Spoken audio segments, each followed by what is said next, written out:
I'm John Oliver. Thank you for being with us. Let's start this evening with a quick recap of the week, beginning with Japan, Earth's pervert uncle, which this week announced a major policy shift. And in Japan, the government has changed its pacifist military policy for the first time in more than 70 years. It will now be able to use military force to defend other nations.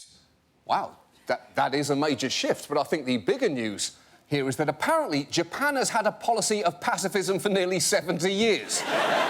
Suddenly, all the repressed anger in their cartoons makes a lot more sense. Oh, OK, we still can't fight any wars? Fine. Here's another cartoon of a schoolgirl covered in blood.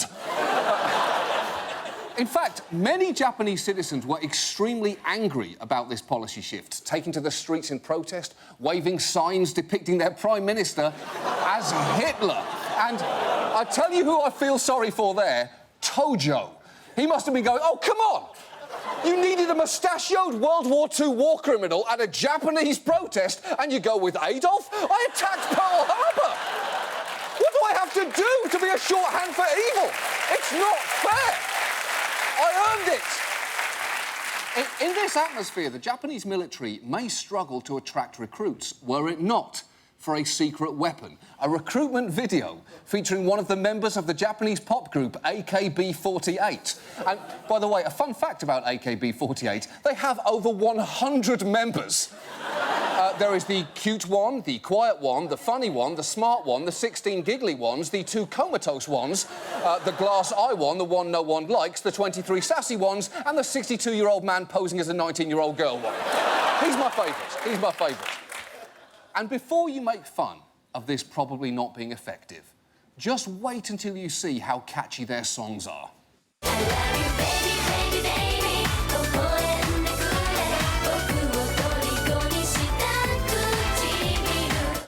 Tenno haika ga aini ne ni sonsu suru tame ni watashi ga kore yori amamoro shimasu. It's catchy. That's a catchy song. Woo! That is a catchy song. In domestic news, there was big news from American history this week, specifically about Warren G. Harding, America's 29th president, whose greatest achievement was dying 2 years into his first term. Let's be honest, no one knows much about Warren G. Harding, but this week that may have permanently changed.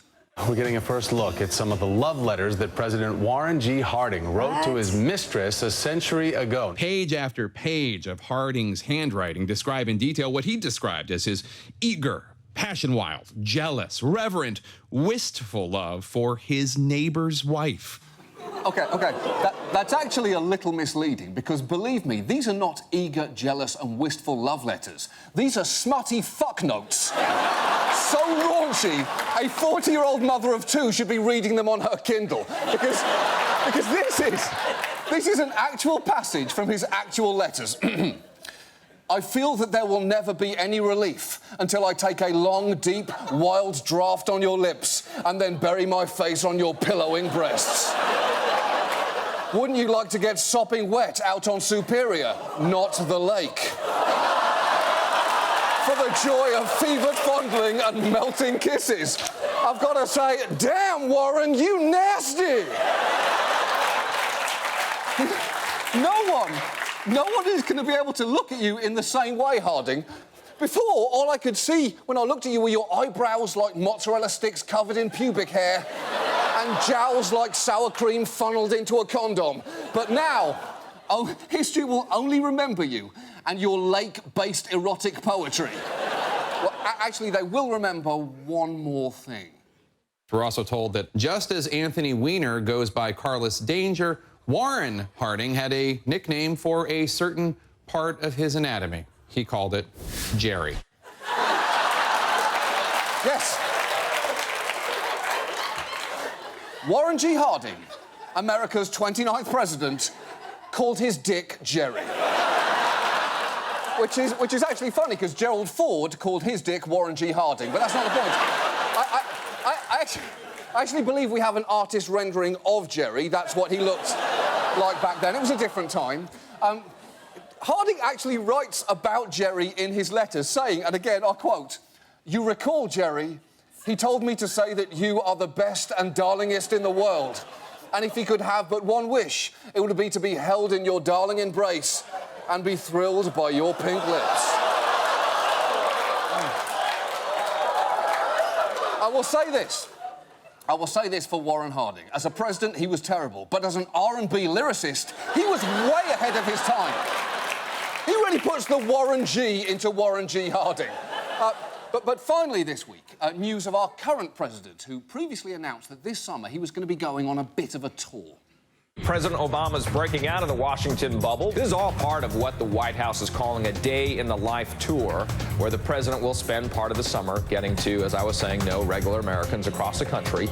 Okay, getting to know us is overstating it. He's not going to sit down with us with a tub of ice cream and 2 spoons going, well, I don't know, Deborah, maybe you should go back to school, but remember, what you do isn't who you are, Debs. but OK, sure, he wants to meet us regular folks, fine. First stop in the Day of the Life tour this week was Denver. He shook hands with dozens lining the sidewalk. He even ran into someone who, for some unknown reason, was wearing a horsehead mask. How did he get in? I think my favourite thing in that photo is the face of the Secret Service guy. That is a man who knows he has got a tough conversation with the president in 5 minutes. Hey, Tony, how do you think that meet and greet went? Because, I tell you what I remember, that time the guy in the horse's head lunged out at me and you stood there admiring his fucking snout. Look, let's be honest. There is absolutely nothing natural about politicians meeting people in these kind of circumstances. Listen to a woman who met him in Texas the next day. Security was everywhere, so we had to make sure our hands were out of our pockets, and we had to be, like, very sincere and, like, use our correct grammar and niceness. Nice work, Secret Service. So you can't protect the president from a guy in a horse's head, but you can protect him from any split infinitives. But that's the key problem with this whole stupid exercise. Nobody is having an average day when the president is there. They're too busy keeping their hands where people can see them and using their correct grammar and niceness. Mr. President, if you really want to know what a regular day in the life of an average American is, stay in the White House and watch this. Mr. President, America's thrilled you want to know what our average days are like. Here's the problem. You're never going to see an average day because you're the president. And when you turn up, things get weird. So let us show you what we're up to when you're not around. On our average days, Americans are sitting on our couches, dipping cheese sticks into jars of marinara sauce, even though we're not really hungry. We're looking for our toenail clippers and, when we can't find them, making do with what's on hand. We're at work staring at a bug crawling across the window. Where's he going? What's his name? Do bugs have names? We're giving our children a toy they want, as soon as we can get it out of the fucking box. And we're masturbating. So much masturbating. And when we're not masturbating, we're thinking about masturbating. Mr. President, you have no idea how much we're masturbating. Seriously, you would be genuinely angry if you knew how much we were masturbating. And the problem is, we can't do any of this when you show up. So take a good look, Mr. President. These are the faces of Americans when you're not around. This is an average day in our lives. This is America. And you don't want to know what we're actually doing. Moving on. Our main story tonight is income inequality. A good way to figure out which side of it you're on is whether you're currently paying for HBO or stealing it. Last December, some of you laughed a little too hard at that. Last December, the president made it clear that income inequality was going to be a big priority. The combined trends of increased inequality and decreasing mobility pose a fundamental threat to the American dream, our way of life, and what we stand for around the globe. I believe this is the defining challenge of our time. Yes, the defining challenge of our time. Well, one of the 2 defining challenges of our time, the other being Candy Crush level 97. That is hard. I've got a lollipop hammer and I still can't. The point is that the president said the word inequality 26 times in that speech, which everyone took to mean one thing. Income inequality is going to be the thrust, one of the major themes in 2016. Members of the Senate Democratic leadership team, that's Harry Reid on down, are clearly going after this income inequality issue. For Democrats, it's an all-out assault on the issue of income inequality. An all-out assault. You better watch your ass, income inequality, because you're about to get violently ameliorated. Or you would have been if they hadn't almost immediately backed down. A new article says President Obama appears to be shifting strategy on tackling income inequality. The Washington Post reveals Democrats are split on the issue, leading President Obama to shift talk away from the subject. So basically, income inequality has become just another topic of conversation we prefer to avoid in America, like Japanese internment camps or that time that we gave Roberto Benigni an Academy Award. You know, national tragedies, equally wrong. There is a key reason why no politician wants to talk about it, and that's because every time someone tries to, this happens. Is President Obama engaged in class warfare? Class warfare. Class warfare. The politics of class warfare. Trying to drive a class warfare argument. Use that hashtag class warfare. OK, that all sounds silly, but the phrase class warfare is so toxic the president actually had to stop talking about the thing he describes as a fundamental threat to the American dream. And this was so predictable that 3 years ago he actually gathered a group of historians and told them, what you could do for me is to help find a way to discuss the issue of inequality in our society without being accused of class warfare. To which they presumably said, yeah, we can't really help you with that, although we can tell you what Warren G. Harding named his penis. It's not what you're thinking. But just because politicians can't talk about income inequality doesn't mean we shouldn't. And before we do, let me just say, no one is arguing for complete, perfect equality. We are not going to live in a world where we pretend that all Baldwins are equally talented. I mean, look, there's Billy and there's everyone else. That's a fact. Inequality is a bit like cinnamon. You definitely want to have a little of it to spice life up a bit, but too much of it can be very dangerous.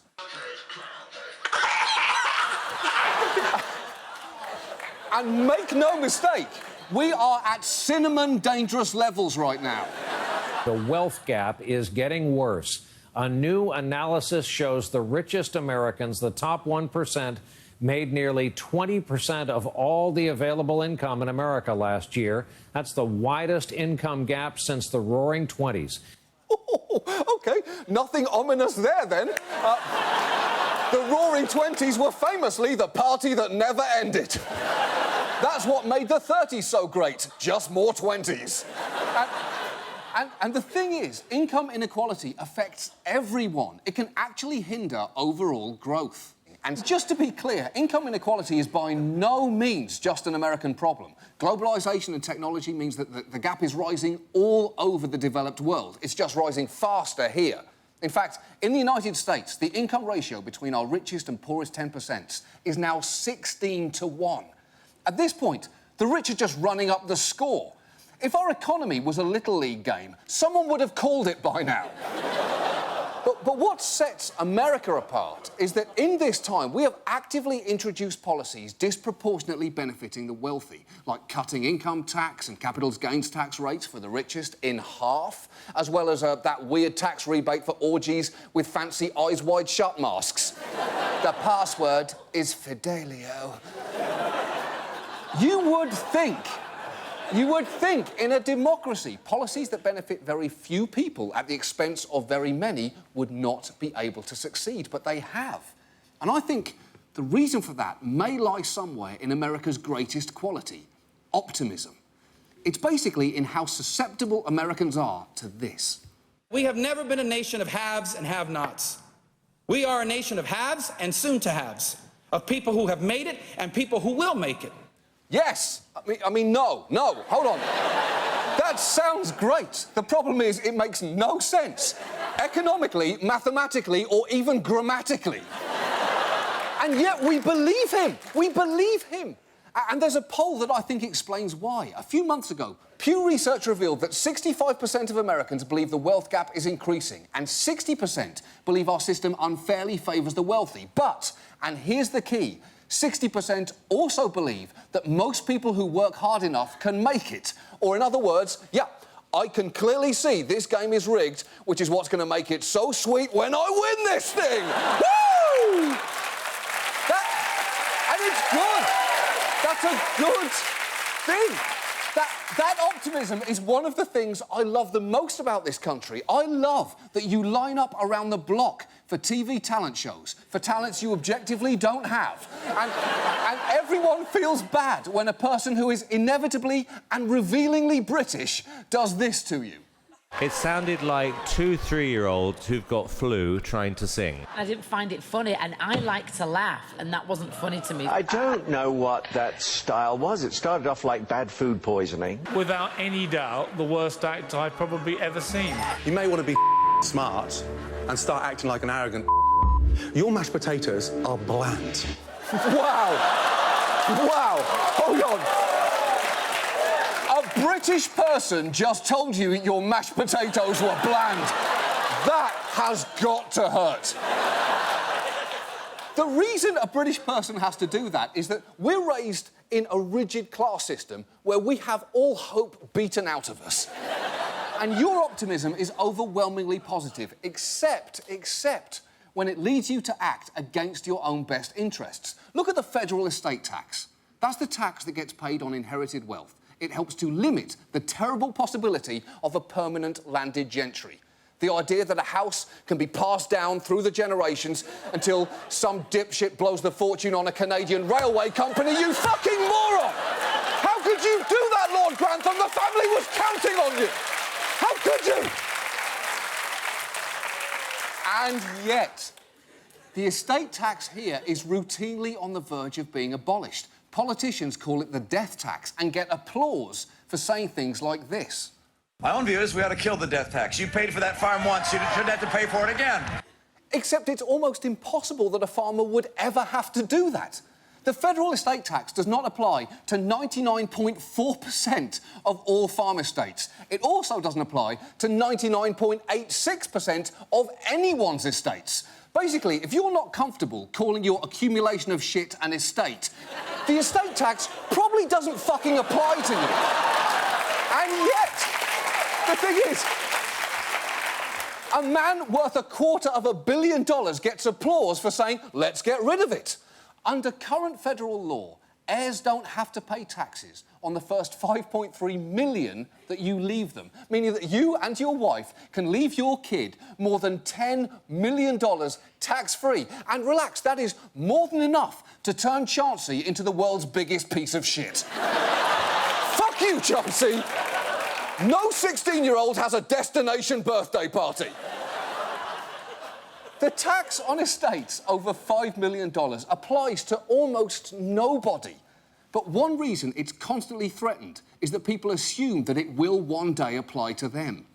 I don't have a $5 million estate. I'd like to someday. But if I work all my life and I pay my taxes on my income and then I die and I want to pass on what would be great if it were a $5 million estate to my kids, why should I pay the government again? But you won't be paying it! You'll be gone! In fact, this is the practical embodiment of everything you want. This is the government literally taking your money over your dead body. And also, let's be clear, the existence of an estate tax has not prevented Americans from passing on a fuckload of wealth. Of the billionaires on the Forbes 400, 71 inherited their fortune, and another 56 inherited at least a portion of it. That's nearly a third of the list. And our habit of handing money down from generation to generation perpetuates another disparity, perhaps explaining why, of the Forbes 400, only 0.25% are African-American. And to answer your question, yes, it's Oprah. Oprah is the person. You were right. Good guess. Good guess. America now has a system where wealth is essentially dispersed as a lottery of birth. And maybe the reason we seem to accept that is that even though we know the odds are stacked against us, we all think we're going to win the lottery. Experts even appear on TV advising us how to handle our future winnings. Well, I think the first thing should be to create a plan. Set up a trust, probably hire a couple security guards. Do you take the lump sum payment or the 29-year annuity payment over time? I would take the one-time cash chunk because it allows you to do a whole bunch of things that you might want to do in your life. If you win that kind of money and you still have young children, make sure you put it in a trust. Oh, absolutely. Because it is never too early to start protecting your imaginary lottery winnings from crippling estate taxes. That's crazy. You might as well do an 8-minute segment on how to handle being attacked by a shark while scoring the winning touchdown at the Super Bowl. Or things to say on your third date with Beyoncé. And watch how... It would be great, that would be great. There's a chance, technically there's a chance. And watch how depressed we get by useful, practical advice. Would you tell people, maybe take your $5 you're going to spend on the jackpot and put it elsewhere? If you can invest that money 20, 30 years down the road, that is going to be there'd be much better odds of having a secure retirement than hoping on the lottery. It's not nearly as fantasy, though. No, it's not. So much more practical. Please don't mess up this financial segment with practical advice. We're Dreamweavers here at News Team 12. Take that shit over to News Team 5. Look. The whole point is, if American wealth is a lottery, we are increasingly playing two different games. In fact, I'll show you. Who wants to play America Ball?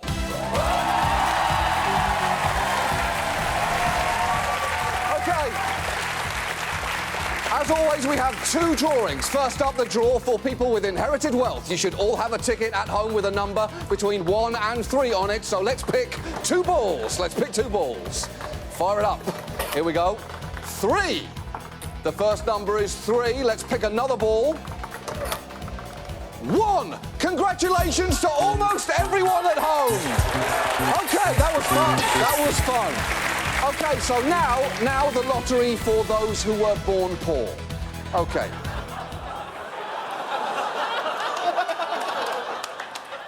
Tank? Hello to all of you watching at home or through a Best Buy window. You should all have a card with a number between 1 and 3.5 million on it. And you've probably noticed that a disproportionate percentage of these balls are black and brown. Ignore that. It's illustrative of nothing. I can't stress that enough. Isn't that right, Tank? Yeah, that's right, yeah. Now, as you can see, for the 3rd consecutive week, this machine is still broken, so I can't currently get a ball out of there for you. But let's all agree that technically you did all have the hypothetical chance to win. So this is depressing. Hey, remember how much fun we were having over there? Let's go back over. There's still a ball in there. Let's get that last ball out of there. Just one more. Oh, number 2. You're all winners. All of you can't lose. The system works. And don't worry, poor people. If you're getting sad, you're just thinking of this the wrong way. Remember, when it comes to the wealth lottery, America is a nation of winners and soon to winners. Yes. And now, this. And now, Last Week Tonight presents Fuck That Guy. This week, Jerome Valcke, the Secretary General of FIFA. As you may have seen earlier today, Germany won the World Cup, capping off a thrilling tournament filled with joy, tears, and the occasional act of cannibalism. There was only one thing that marred the month-long tournament. FIFA Secretary General Jerome Valcke says he's amazed and surprised by the amount of alcohol that's being consumed at the World Cup. In an interview with Brazilian TV, Valcke said, "I was amazed by the number of people who were drunken and the level of alcohol. And when you drink too much, the level of violence may increase." Here's the thing. Brazil knew that. In 2003, the Brazilian government banned alcohol from stadiums because of the enormously high death rate amongst fans. As you may recall from our show a month ago, the country was pressured to suspend the laws by one Jerome Valcke, who presumably acted on behalf of one of FIFA's key sponsors. I'm sorry to say, and maybe I look a bit arrogant, but that's something we'll not negotiate. I mean, there will be, and there must be, as part of the law, the fact that we have the right to sell beer. And to be fair to Jerome Valcke, how could he possibly have known that selling beer to people might lead to them drinking it? So when the man who helped remove safety-based controls on beer sales has the balls to say, we will always take safety into account. If we believe beer sales should be controlled, it will be controlled. It leads us to say, FIFA Secretary General Jerome Valcke? Fuck that guy. Good point. It's a good point. And finally tonight, big news in the world of international espionage.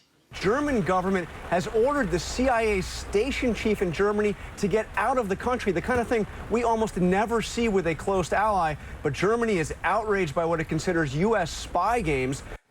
Yeah, I'd say that this is just sour German grapes, but I know that they use all of those for their shitty Rieslings. Yes! Yes! That's why I came to HBO. Premium, high-end wine jokes. Yes. The CIA has been caught spying on Germany again. It's just the latest black eye for the CIA, who in recent years have been accused of torture, abuse and illegal surveillance around the globe. Perhaps that's why they've recently taken some steps to change their public image. This is the CIA, and they've just officially joined Twitter. The CIA also officially has a sense of humour. Check out the first tweet from the agency. We can neither confirm nor deny that this is our first tweet.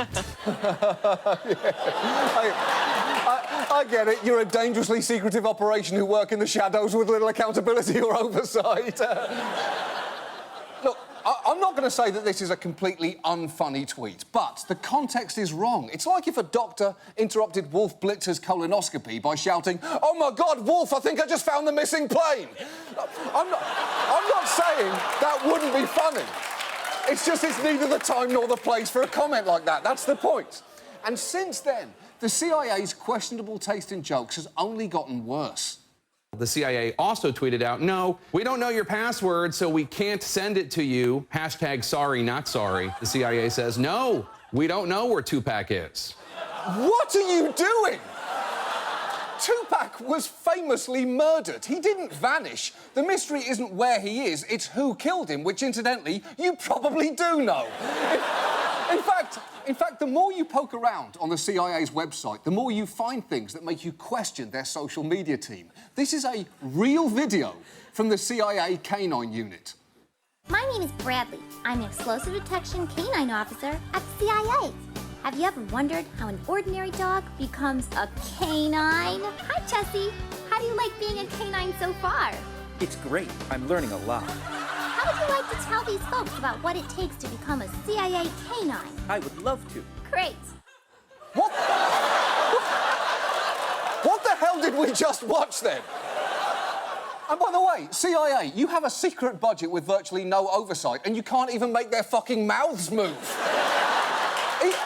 Even the dogs probably know that this video is weird. In fact, if we could hear what the dogs were really thinking, I bet you it would sound a lot more like this. Hey, Chessie. How do you like being in a video for the CIA? Seems kind of weird. I mean, who is this for? Kids, I guess? Sure, but why? I don't know. The CIA has an image problem? Well, then maybe they should stop operating secret prisons from Poland to Djibouti and needlessly spying on our closest allies during peacetime. Hey, that might work. Yay! Hooray! Woof. It's good. See? It's good. People liked it. That could be viral. Look, CIA, I get that you want to be the fun one, but A, you shouldn't be, and B, you're not even very good at it. Don't waste your time writing jokes when we can all help you with that. Here's one right now. Hey, 2.5 Men got renewed for a 12th season. That show's harder to kill than Fidel Castro. Hashtag murder fail. Or perhaps you like your old school jokes. Here's one. 3 Arab guys walk into a bar, 2 of them are never heard from again. Hashtag where did they go? Hashtag secret prison. Hashtag Uzbekistan. In fact, I would invite everyone at home to help the CIA write jokes more suitable to their actual history. Simply use the hashtag #BetterCIATweets. Because you can't spell colossal privacy violation without LOL. That's our show for this evening. Thank you so much for watching. We will be back next Sunday. Have a great week.